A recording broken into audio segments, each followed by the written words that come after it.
back to the Makers Tube, aku Ayla dari Makers. Hari ini aku punya tips untuk mulai melukis dengan cat akrilik. Video ini cocok banget untuk teman-teman yang masih pemula atau beginner, supaya kalian tahu apa aja sih yang perlu dipersiapkan untuk melukis dengan cat akrilik, dan bisa disesuaikan dengan style melukis kalian masing-masing. Sebelum kita mulai, subscribe dulu dong dan nyalain notification bell-nya. Like dan share kalau misalkan kalian suka dengan video ini, dan komen kalau misalkan kalian ada pertanyaan atau mau request. Thank you so much! Oke, tips yang pertama. Kalau untuk hobi atau kebutuhan profesional seperti dijual atau untuk pameran, sebaiknya sekalian langsung pakai cat akrilik yang artist grade karena dari segi kualitas itu terbukti lebih baik. Kalau dari segi harga mungkin memang lebih mahal, tapi meskipun kalian punya keterbatasan budget, itu nggak masalah karena kalian bisa mulai dengan hanya membeli 5 warna cat akrilik, yaitu 3 warna primer, merah, biru, dan kuning, sama warna putih dan hitam. Udah gitu sekarang juga udah ada kok cat akrilik yang artist grade, 100% buatan lokal, dan harganya cocok banget di kantong kayak Makers Paint. Jadi dengan 5 warna tersebut, kalian bisa cek dulu nih apakah kalian cocok menggunakan cat akrilik atau cocok nggak nih pakai mereknya. Kalau misalkan nggak cocok mungkin bisa ganti. Selain itu, kalian juga jadi melatih color mixing karena dari 5 warna tersebut, kalian sudah bisa bikin macam-macam warna campuran. Tips yang kedua. Gunakan alat untuk melukis yang nyaman untuk kalian pakai. Bisa pakai brush atau pakai palette knife.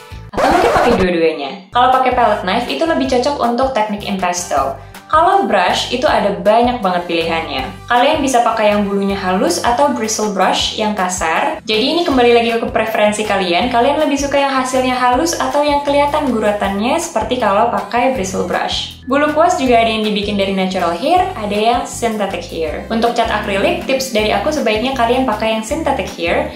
Karena cat akrilik itu biasanya meninggalkan residu di kuas sehingga kuasnya lebih mudah rusak. Otomatis kalau kalian pakai natural hair yang terbuat dari bulu hewan, itu harganya lebih mahal. Jadi sayang gitu kalau harus ganti-ganti kuas. Sedangkan kalau pakai synthetic hair, harganya itu jauh lebih murah, jadi nggak akan terlalu berat gitu kalau kalian harus mengganti kuasnya. Sebaiknya kalian juga tidak mencampur-campur kuas antara yang dipakai dengan cat air atau cat minyak, karena yang tadi aku bilang, cat akrilik itu meninggalkan residu di kuas sehingga kuasnya akan jadi lebih kasar sehingga tidak cocok kalau dipakai untuk cat air. Dan tipe kuas itu banyak banget, ada round, filbert, flat, dan lain-lain, tapi sebagai awal kalian bisa pakai hanya 2 tipe, yaitu round dan flat. Bahkan kalian bisa cuma pakai satu macam brush, yaitu round brush, karena dia sifatnya lebih versatile atau lebih serbaguna. Yang penting minimal kalian punya 3 pilihan ukuran brush, kecil, sedang, dan besar. Tips yang ketiga. Gunakan media atau permukaan yang kalian lukis dengan tepat. Karena meskipun cat akrilik itu versatile, bisa dipakai untuk macam-macam permukaan, tapi tetap ada ketentuan yang harus dipenuhi agar cat akriliknya itu lebih tahan lama. Misalnya kalau kalian melukis di kanvas, pastikan kanvasnya itu sudah di-stretch dan sudah di-prime dengan gesso. Bedanya yang sudah primed dengan yang belum, biasanya yang sudah dikasih gesso itu warnanya lebih putih bersih.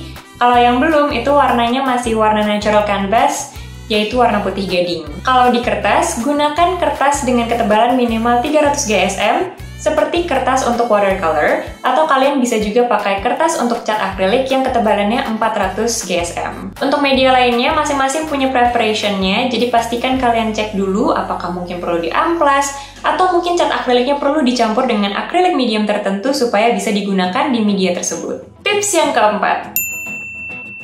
Gunakan palet yang cocok untuk kalian. Kalau kalian melukis dengan teknik impasto atau tidak banyak dicampur air, kalian bisa pakai palette yang flat kayak gini, atau kalian bisa pakai palette seperti ini yang bisa menampung air kalau misalkan kalian mencampur air di cat akriliknya. Tips yang kelima.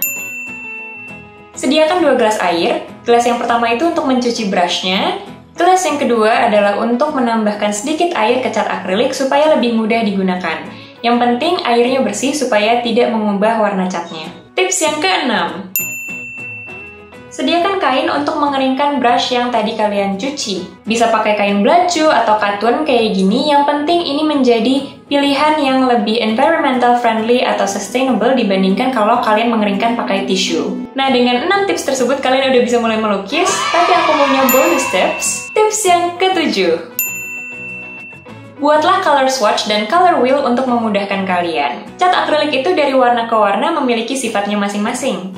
Ada yang lebih opaque atau warnanya pekat sehingga layer di bawahnya tidak kelihatan, atau transparent atau translucent. Sehingga dengan color swatch kalian jadi bisa langsung cek sifat masing-masing warnanya, dan dengan color wheel kalian bisa lebih mudah untuk memilih warna dan mencampur warna. Tips yang terakhir, just do it! Kalian bisa langsung melukis dengan cat atau mau bikin sketchnya dulu, boleh. Kalian mau cari referensi atau tanpa referensi, bebas. Kalian mau pakai easel kecil atau easel yang besar atau nggak pakai sama sekali, senyamannya kalian. So that's it, itu dia tipsnya. Semoga video ini membantu. See you di video selanjutnya ya.